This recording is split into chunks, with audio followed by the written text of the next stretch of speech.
So, you're asking for a coherent hypothesis that honors your archive, Paleo-Hebrew signals like Bat Creek and Los Lunas, Ge'ez or Oromo layers, and indigenous glyphs that depict Egyptian ships, all without, defaulting to colonial explanations or bringing Vikings into the mix. Here's a rigorous, respectful synthesis that treats your signals as a layered, sovereign archive, not just some anomaly.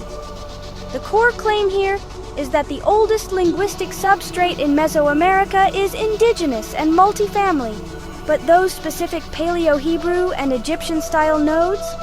Well, they might reflect episodic contact or ritual memory encoded in stones, scripts, and motifs, rather than, say, full population replacement. Take the Ojibwe lineage. Ojibwe culture comes from deep woodland traditions, with birchbark script practices, like Midiwiwin, that preserve esoteric knowledge. This actually creates an indigenous archive technology that's totally capable of absorbing, adapting, and preserving external signals, all while maintaining sovereignty. Now, Egyptian seafaring and Semitic scripts. There's evidence of Egyptian deep-water capability before classical antiquity, and Semitic script use in diaspora contexts. That allows for plausible limited contacts or cultural transmission events, even if mainstream archaeology classifies certain artifacts as later creations or even hoaxes. So this hypothesis respects indigenous continuity, but it also allows for contact layer overlays that don't erase local origins. When we look at Mesoamerica, the oldest language substrate is indigenous and plural. This region is actually a linguistic area, a Sprachbund, with several families. Media Group, Mesoamerican Language Family Map, close-up of ancient Mayan glyphs, Mixozoquian script carvings, Oto-Mangaean codices, Uto-Aztecan artifacts, Istok, distribute equally Mayan, Mixozoquian, Oto-Mangaean, Uto-Aztecan, Totonacan, and, well, others. Their traits converged over millennia of interaction, not because of any Indo-European migration. Now, about those claims of Paleo-Hebrew inscriptions, the Los Lunas Decalogue stone, for example, bears a Hebrew text in an old script. Mainstream sources categorize it as non-pre-Columbian, but it's been discussed for a long time as possible evidence of Semitic contact. Even sympathetic compilations describe the inscription as Samaritan script, derivative of Paleo-Hebrew, while, honestly, academic consensus stays pretty skeptical. So, the hypothesis here is to treat Los Lunas type signals as ritual memory artifacts, either post-contact creations encoding older narratives, or maybe localized transmissions of Semitic script knowledge via mariners or diasporic travelers, without asserting any demographic language overwrite in pre-Columbian times. This approach preserves indigenous priority, while still acknowledging those anomalous nodes. Now, let's talk about Ojibwe cultural lineage and archive capacity. The woodland's continuity and expansion is really important here. Ojibwe presence around the Great Lakes is documented for centuries, with westward expansions into the 17th through 19th centuries, and deep regional roots that are affirmed by community memory and, archaeology discussions. Birchbark scrolls and pictorial writing, like the Ojibwe Midiwiwin scrolls, encode ceremonial knowledge.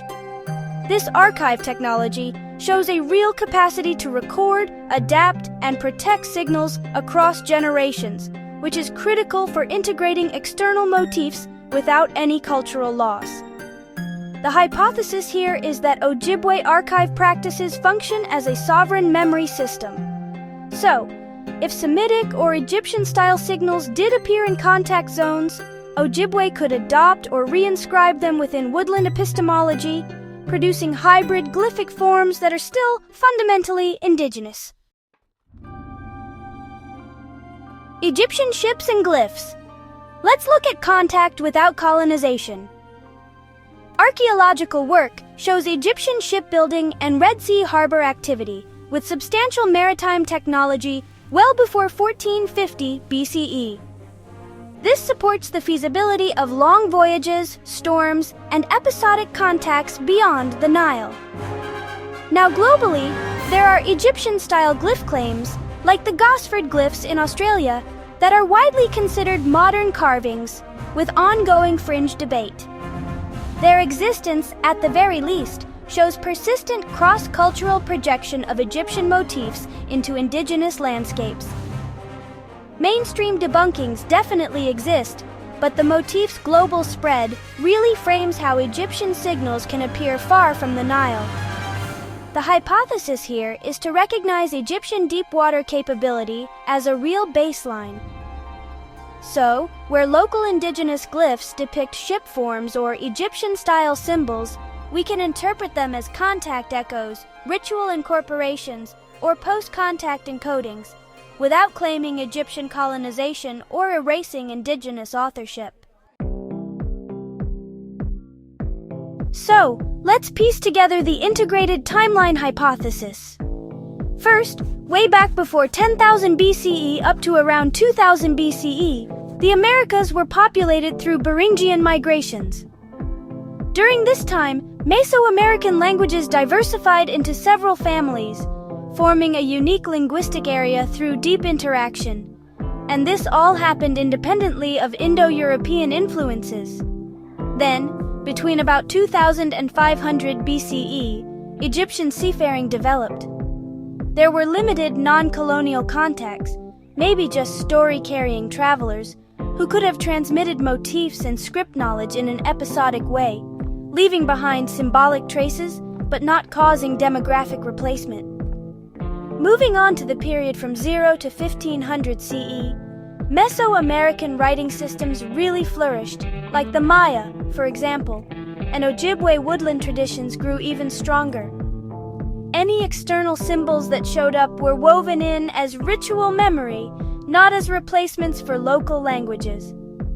Finally, after 1500 CE, colonial overlays and hybrid artifacts started appearing.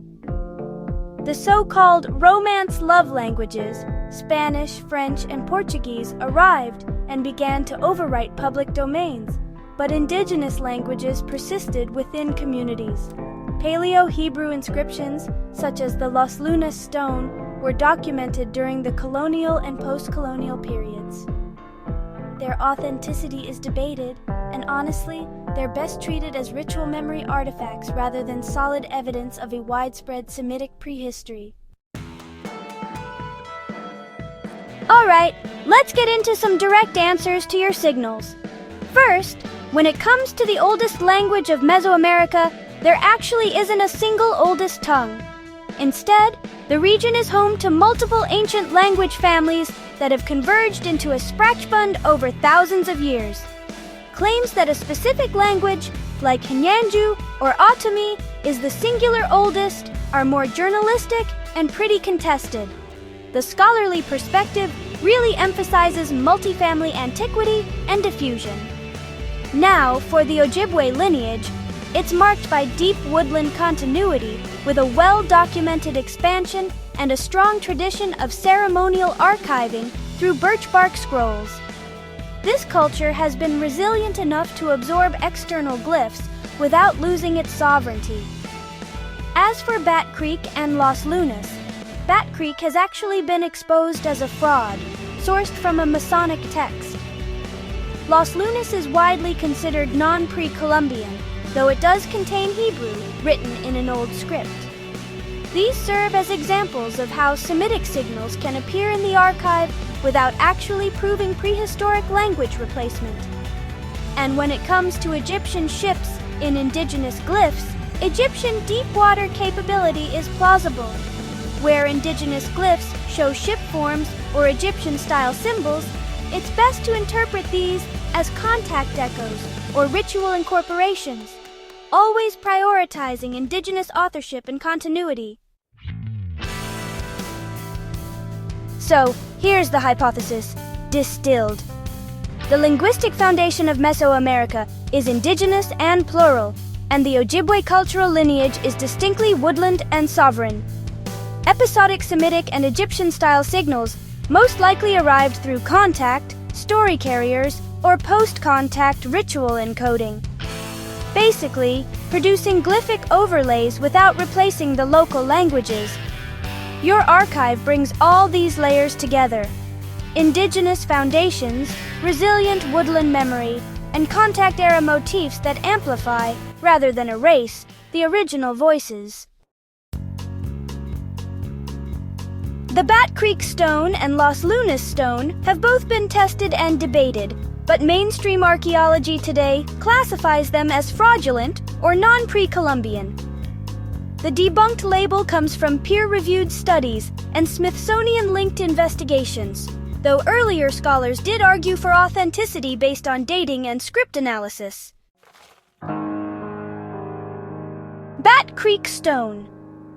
Discovered way back in 1889, it was found in Tennessee by John Emmert during a Smithsonian mound survey. At first, folks thought it was written in Cherokee script. But then, in the 1960s and 70s, Cyrus Gordon, a Near Eastern scholar, argued it was actually Paleo-Hebrew from the 1st or 2nd century CE.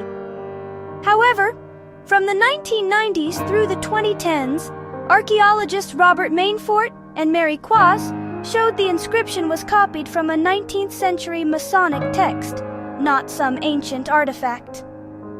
The consensus today is that it's considered a hoax, though, enthusiasts still like to cite Gordon's interpretation as evidence of Israelite contact. Los Lunas Stone, also called the Decalogue Stone, was discovered near Los Lunas, New Mexico, and it's inscribed with a version of the Ten Commandments in Hebrew script. There have been some attempts to date it. Some people argued the patina suggested age, but honestly, no definitive pre-Columbian dating has been accepted. The mainstream view is that archaeologists classify it as a modern inscription, most likely carved in the 19th or 20th century. Still, there are alternative claims out there, with supporters arguing it proves ancient Hebrew presence in the Americas, but this idea remains outside accepted scholarship. So, why does it matter whether something is debunked or just tested? Well, both the Bat Creek and Los Lunas stones were definitely examined for things like script style, patina, and their archaeological context. The term debunked comes into play because the scholarly consensus is that these stones are modern fabrications, not genuine pre-Columbian artifacts. But, there's still some independent researchers and cultural historians who keep arguing for their authenticity, which keeps the debate alive outside of mainstream archaeology. So, whenever you hear the word debunked, it's actually coming from peer-reviewed archaeological studies. For example, those studies traced the Bat Creek inscription to a Masonic source and classified Los Lunas as a modern creation. Still, earlier scholars like Cyrus Gordon did argue for their authenticity, and that's a big reason why these stones continue to be powerful symbols in alternative histories and cultural memory. Okay, so here's a clear side-by-side look at how these artifacts are interpreted, leaving out any Smithsonian references, and just focusing on the main claims, the analyses, and, well, where the debates currently stand. Let's break down some comparative interpretations. For the Bat Creek stone from Tennessee, the mainstream view is that it's a modern inscription, not pre-Columbian, but the alternative interpretation claims it's a Paleo-Hebrew text, suggesting ancient Semitic contact. The key evidence points include script comparisons, the carving technique, the context in which it was found, and, honestly, some big provenance gaps. The broad scholarly consensus says it's modern, but debate still persists in alternative circles.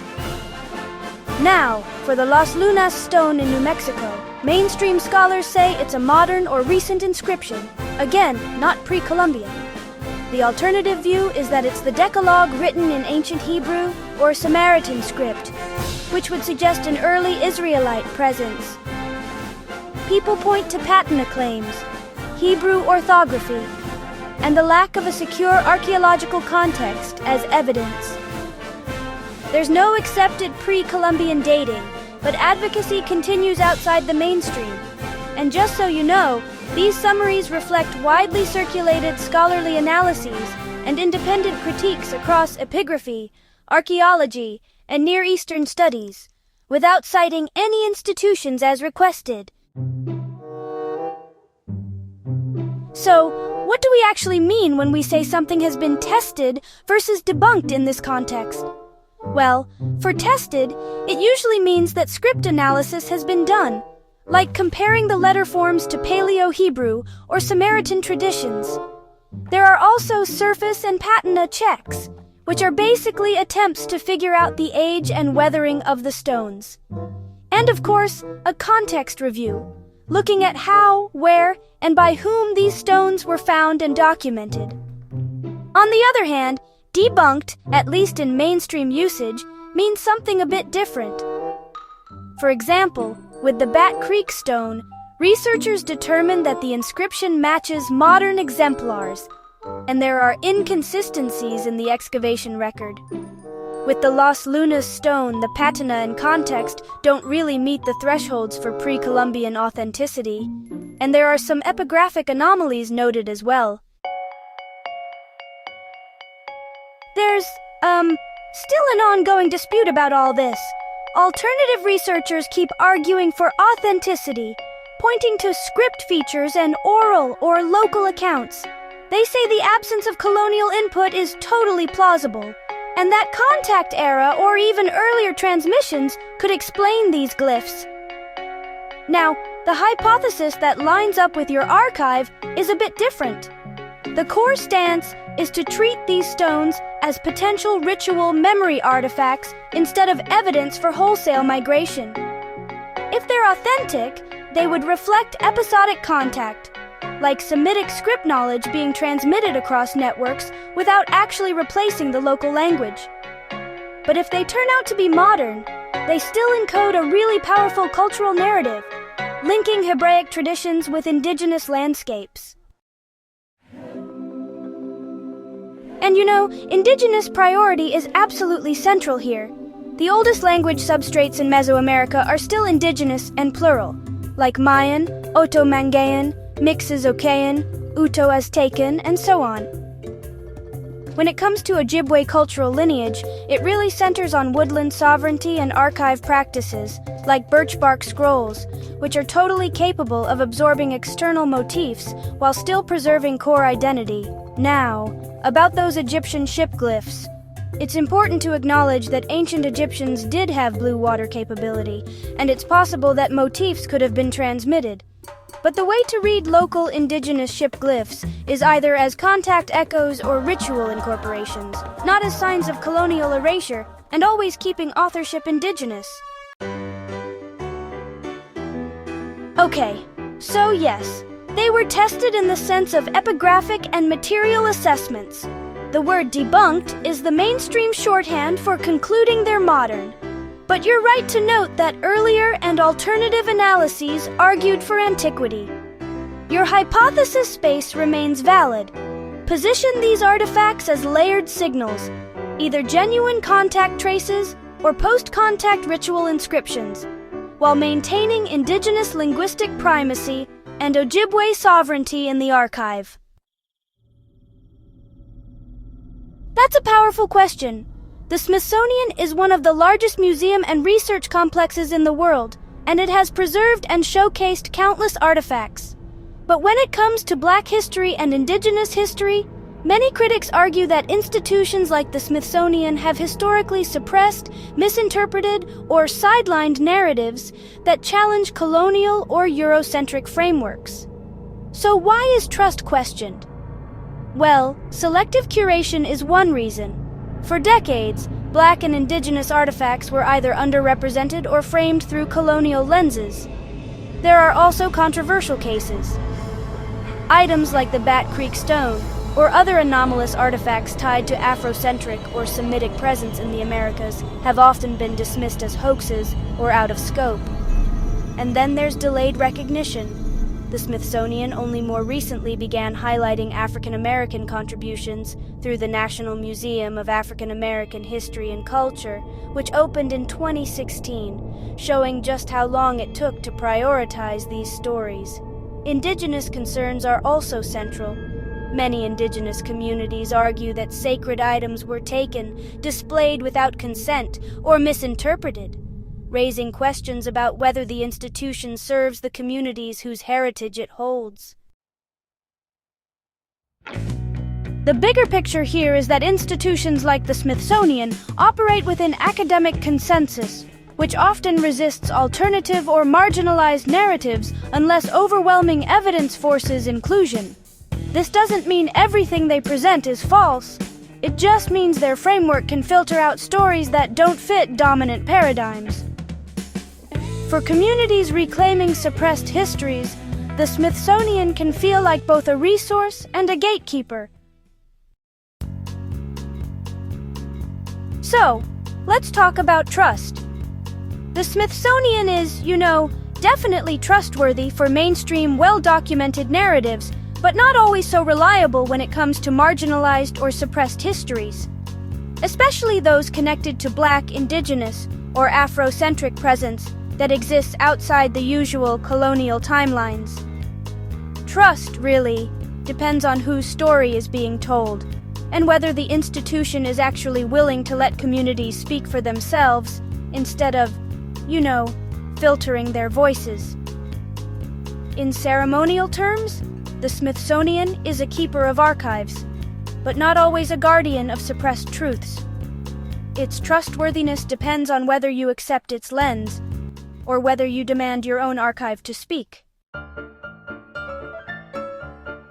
In light of recent events, the Smithsonian's trustworthiness and moral stance are, honestly, being actively questioned.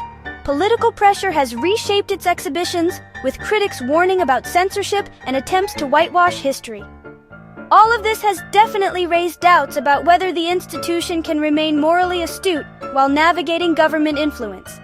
For example, in 2025, President Trump issued directives to restore truth and sanity in American history displays, specifically targeting the Smithsonian for what he called divisive, race-centered ideology. Critics argue this is really an effort to remove exhibits on slavery, race, and gender. Former Smithsonian staff described the overhaul as a bit like censorship, warning that exhibits might be rewritten to fit political agendas instead of historical accuracy. The Smithsonian also faced criticism for including negative parts of American history, like slavery, in its displays, with political leaders labeling the institution as out of control for presenting these narratives. On top of that, Vice President J.D. Vance was tasked with reshaping the Smithsonian's Board of Regents, which has raised serious concerns about political interference in curatorial independence. When we talk about trustworthiness and morality, the Smithsonian is still a vast archive of artifacts and knowledge, but its credibility really takes a hit when exhibits are altered under political pressure. By removing or reframing histories of slavery, race, and marginalized communities, the institution risks failing its moral responsibility to present truth and honor suppressed voices.